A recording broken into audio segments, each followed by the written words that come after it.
सत्य ठानियो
रामचंद्र भगवान को आजको आनन्द को सबैले हात माथि उठाएर हात दिनुस् ल।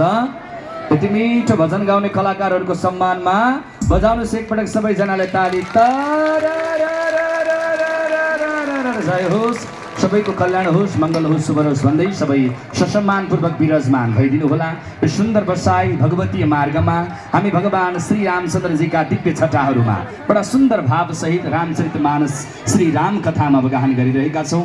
मर्यादा पुरुषोत्तम भगवान श्री रामचन्द्रजीका दिव्य ती छटाहरूले हाम्रा जीवनलाई पनि नैतिक मार्गमा अर्थात् हाम्रो जीवनलाई पनि सत्मार्गमा लग्न प्रेरणा दिन्छ। त्यसैले हरेर नाम हरेर नामैव केवलम कलौ नास्दैव नास्दैव नास्दैव गतिरान्यथा। जीवनले त्यति बेला गति प्राप्ति गर्छ प्रिय बन्धु जति बेला हामीले भगवान प्रभु परमात्माका नामहरू यी जीवाग्रबाट प्रस्तुत गर्ने गर्छौँ र हृदयमा भगवान प्रभु परमात्मा राघवलाई हृदयाङ्ग गर्ने गर्छौँ। आउनुहोस् उनी भगवानका सुन्दर दिव्य छटाहरूमा प्रवेश गर्नु पूर्व यति बेला हाम्रो बीचमा शान्ति देवी खत्री हुनुहुन्छ भक्तपुरबाट। उहाँले रु 10,155